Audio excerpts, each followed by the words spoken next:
Welcome to Why Your Business is Invisible Online, the podcast that connects businesses online with the people they want to serve. Joining me are my two co-hosts, and here they are. I'm Jim Filatico. When I'm not helping my clients grow their businesses online, you can find me traveling with friends and family. Hi, I'm Kelly Biggs, and I'm the AT alien of the group. I love hanging with friends and family, and when I'm not doing that, you can find me on Peloton. I've clocked over 2,000 rides so far.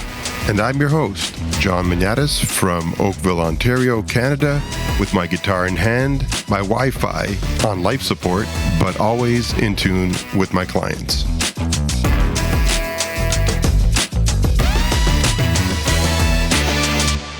Okay, so let's move on to the second letter in the acronym, original content and context, and what that's really all about in terms of how original content helps you get found, and what happens when it's not original.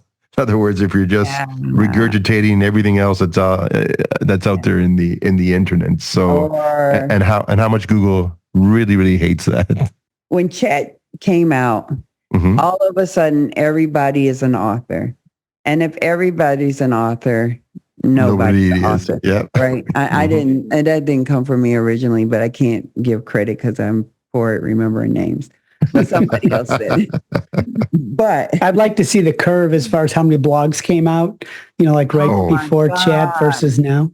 Yeah. And do you remember? And so what a lot of people did was fire their content writers. God bless them. They were probably the first ones to go. They did.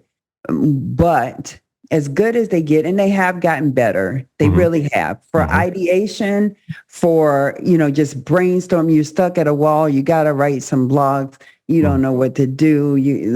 They're great at that.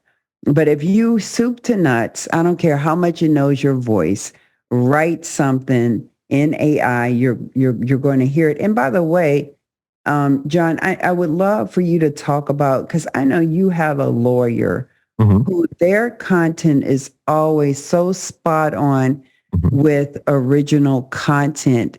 It's not the typical lawyer stuff. So could you tell us? Yeah, absolutely. Tell us about them? And I really believe that's the primary. Once we fix their website and fully optimized it, the primary reason that's allowed them to sustain their first page excellence on quite a few keywords is because their blogs are always so unique. And so they did the right thing. They don't have me writing them. They have a firm that specializes in legal content. And this firm spent the time with my lawyers, understood their business, understood exactly the areas, all the personal injury areas that they tend to market more so than others, because there's quite a few areas under personal injury. They picked the ones that my clients are specialists at, more on the disability type of insurance and legal issues that arise with disabilities. They got to know them, and now they do their digging in terms of what are the latest things that are going on in those spaces, whether it's a slip and fall, whether it's a car accident, whether it's a cycling accident. They're going into the latest news, the latest court cases, the latest precedents that are being set. And they pull the actual legal transcripts, and they're part of the blog. So for anybody, that's a lawyer or in the field that wants to dive deeper, it's available to them. For the common layperson, the actual blog is great on its own. But we've talked about the importance of optimizing the actual blog post and even the photos. And I spend a lot of time finding the ideal photo for them and then labeling the photo accordingly so that it's optimized. So the robot can understand that this article and this photo are perfect for each other. And they've been doing really well ever since. They have more than enough business as a result of being found that often. And I was proud to say recently, they're hiring. They got they had That's too much. amazing. Yeah, they had too much business. They had to actually hire another person just recently. And oddly enough, he's a pro at podcasting too. Ah, Yeah. He has a sports podcast, so nice. on the side. But I'm hoping they actually want to create their own podcast eventually, because I think it would be another method to help them get found, to help them build their authority in the space in the region they want to be in, because they don't want to be in the big metropolitan Toronto area. They like Oakville and surrounding area, and that's plenty for them, and because they're not a big firm, so it works. Also think about original content. There's a couple of things that come into play. One, I just want to say original content. One thing is important is for your website, even for your social media posts. People want to see you. People want to see you. People want to see you. They do not want to see the stock photos all the time. They don't. They want to see you. So that's all I'll say about that. But going back to original content, I had a client, actually, I'm working with a client right now, amazing client, actually. They just do the most special things. They work with special needs individuals. As they turn adults, a lot of people kind of forget about special needs kids. And they have a place where if you're a provider for them, you can bring them and they can kind of normalize, right? With people like them, they take them out. When we worked with them, we told their story, right? So it's you go and you see. We don't use stock images. We use the images of the people. Obviously, we got permission of the what we call the heroes of their website, and those are the people that they're caring for, right? That's so great. they came back to us because they've expanded to beyond that. From an original content perspective, we work with somebody who's great at telling the brand story, right? And so what that entails is really sitting down with somebody who can ask the right questions of my client and can say, okay, here's the fabric of who you are. Here's the controlling idea. Here's what people who are going to you are struggling with. Here's what they're trying to solve. And here's the messages that we're going to use. Foundational. Now, everybody that their company understands their culture, how they speak, what words they say, what words they don't, which is more important, critical. Right? Yeah. And then even for their board, like this is, I mean, they're growing like phenomenally. And so the importance of saying, what we did 2 years ago probably isn't going to work now, right? Because the important piece of this is like Jim, where you were saying before when we were talking about getting fully optimized, is that something shifted in our business, right? So now that something has shifted, is the messaging that we have out there right?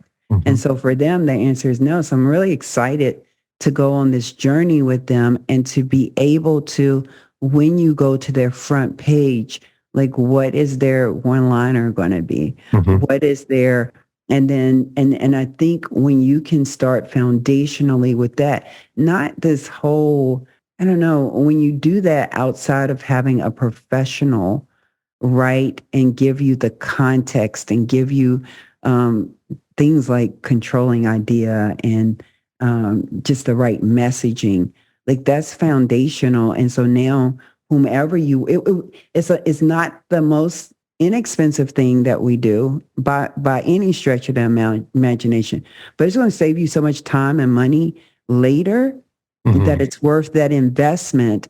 And once we do this for people, we started to see that even when we worked with that medical device company, right? Where you're just getting into, but when I think about that, we had to really think about, well, hold on, what do your people using your service want to see. Like they were you remember, they were very specific about they didn't want to show sad women. Right. Remember? Right. Oh yeah. Yeah. So to me, that the people who care about their messaging, and the people who care about their content are always going to win. Always. Yeah. A real quick story on, and this is for social posts. So I have a home services company that I work with, and I do their social media. And it turns out they do it as well, when they have a win or they're doing something. And so I hound them all the time for more pictures of their before and after jobs and, whatever's going on. And I'll be damned if their posts, when they post a true, real picture of a customer smiling and shaking hands or whatever, or whatever they're doing, they always outshine me as far as my posts, when I do a stock image of a, whatever. Right. And but it happens, and it's proven every month when they post things that are local and has that local flavor and has their tech with the picture, within the picture, when you show a human, that always helps, right? So you show a tech and the happy homeowner, or just the text, smiling or whatever, it always outperforms the stock image with the same message or the same similar message, right? So that's something that it's humbling, but it's one of those things where you learn that if you're authentic and you're sharing, it's kind of like, you're almost eavesdropping on what just happened, as opposed to trying to, scream, buy from me, this is an advertisement. Right. Right. Yeah. And so it's like that the next person that sees that post is like, well, I want that feeling when I have something done to my house. I don't want to feel bad about it. I want to feel good about it. And so that's definitely something I've learned, where it's really critical to be as genuine and get genuine images and show the local community stuff going on, because that's what people bond with, I guess. Especially if there's no name recognition, right? So we're talking about original content. There's no name recognition per se, then I probably have made a conscious choice that I don't want to play with the big boys. I've probably made that. So I'm just thinking about, like, if I'm doing... Or I don't have the budget for it to play it. Right. So I'm just thinking about, like, I work a lot with accountants, right? And so my accountants, they don't even want to compete with the people who want to go to H&R Block or TurboTax. Right. That's not their people, right? Yeah. Right. Different persona.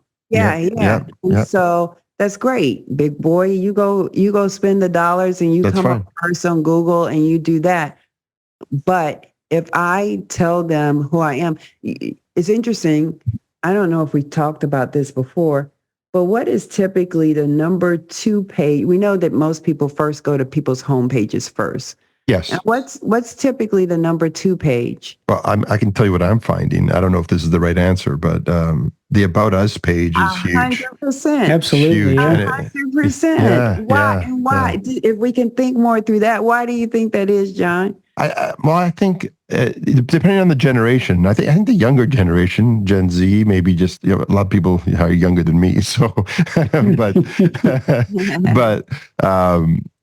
people in their 20s and 30s, I find they want to know about the company, like the values of the company they're about to do business with, and they want to understand. And the only place you're going to typically find that, you'll find a little bit, of course, on the homepage, but where you can dive into it and get some detail is on their About Us page, and you really get to understand. And to your points, guys, seeing pictures of the real people who work there with the smiles on their faces and why they're smiling.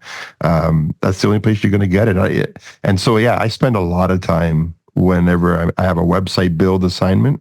on the About Us page a lot of time. Photography and the words and how they're crafted, all that stuff. I'd love to hear some of your stories on that front, because I think it's going to become even bigger, because AI will allow people who are building websites and creating content to optimize that stuff for every HVAC company or every company that's, a restaurant and whatnot.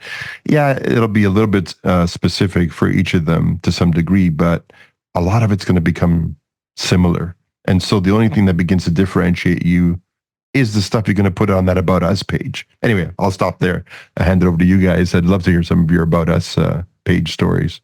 It's interesting that we're talking about this, because one of the things that when I was going back to my company, this health and wellness type of okay, great. This health and wellness company that I was just talking about. One of the things that the content writers pushed upon us was, I also want you guys to get an experiential photographer.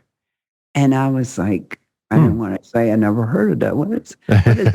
I think I have the title right. But basically, this is a photographer that does not just come out to take the typical headshot photos.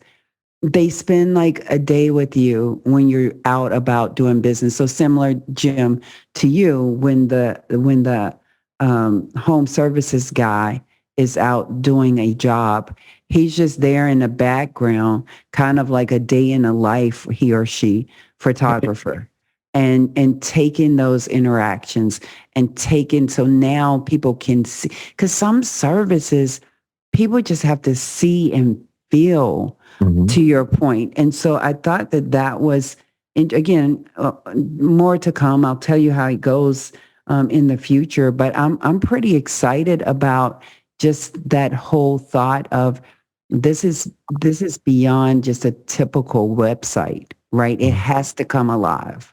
Agree. You just reminded me of something. I was on the internet just yesterday, because you guys know I love music, and so like when I was like in grade 6, when I first picked up a guitar, the first song everybody learns on the guitar is what they think is at that time "Smoke on the Water," because it's only like a few notes, and they think they've nailed it. They don't know how complex that song is, but it's famous for every band in the rock genre has played "Smoke on the Water." And so online, just the other day, I was just doing general searches.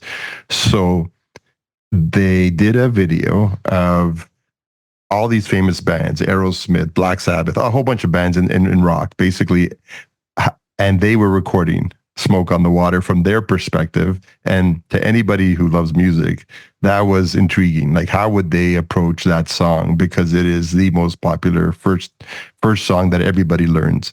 And so where I'm going with this was, it had massive viewership, because it was covered in what Kelly just said, experiential photography and experiential video, all sort of glued together to make it interesting. And the amount of hits this particular video got was huge. Millions. People wanted to see that. And so, yeah, I can relate, just even personally. If it's experiential, I'm going to be glued to it. There's no question. So as a correction, he actually used the term lifestyle photographer. Or lifestyle. Okay, still. That makes sense. Yeah, same thing. But I'm just, I think it's fine. I can come back with the correction. It's fine. I can be wrong. I'm okay. And that wraps up another episode. My name is John. This is Jim. And I'm Kelly. Thanks for joining. Hey, don't forget to subscribe. Thank you for tuning in to Why Your Business is Invisible Online. If you enjoyed today's episode, please do us a favor and subscribe and follow us on Spotify and Apple. Be sure to share it with other business owners who might find it helpful. If you want to dig deeper, contact us at ruinvisibleonline.com. That's capital letter R, capital letter U, followed by invisibleonline.com. Or message us on our LinkedIn business profile with the same title, Are You Invisible Online? The information shared in this podcast is for educational purposes only and should not be considered professional advice. The views and opinions expressed in this podcast are those of the hosts and guests and may or may not reflect the official policy or position of WSI Corporate. Always consult a qualified digital marketing expert before making significant changes to your online strategy. Until next time, keep connecting with the people who matter most to your business and join us for our next episode.